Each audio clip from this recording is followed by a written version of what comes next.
Alors, dans le tableau de signes de cette fonction, je vais devoir indiquer les plus, les moins et les zéros, c'est-à-dire le moment où elle est au-dessus ou en dessous de l'axe des x. Par contre, dans le tableau de variation, là, je vais devoir indiquer plutôt si c'est en train de monter ou de descendre.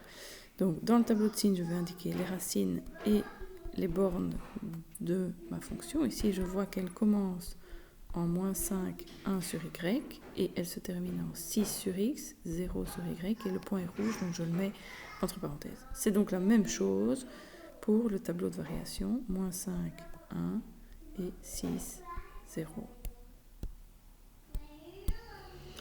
Une fois que j'ai placé ces points-là, je dois identifier dans le premier tableau donc les racines. J'ai une première racine en moins 4, une en moins 1 et une en 6. Donc j'ai moins 4, moins 1.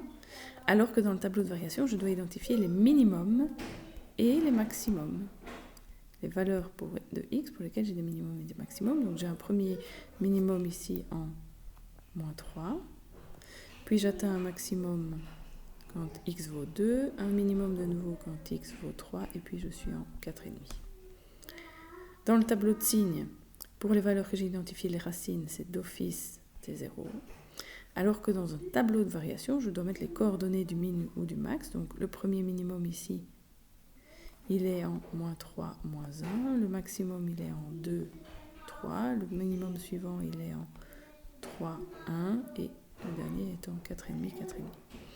Dans un tableau de signes, je vais donc mettre des signes plus et moins, alors que dans un tableau de variation, c'est comme ça varie, je vais mettre des flèches qui montent et qui descendent. Donc, pour faire le tableau de signes, je regarde si je suis donc, sur chaque morceau au-dessus ou en dessous de l'axe des x. Et ici, je vois que je suis d'abord au-dessus. Je passe la racine en moins 4, je passe en dessous. Je repasse la racine en moins 1 et tout le reste de la fonction est situé strictement au-dessus de l'axe des x. Pour mon tableau de variation, je vois que je commence en descendant, puis je remonte jusqu'à un maximum, je redescends jusqu'à un minimum, je remonte jusqu'au maximum suivant et je redescends jusqu'au point 6, 0. Donc dans mon tableau, je mets descend, monte, et je redescends jusqu'à 6, 0. Voilà pour ce genre de questions.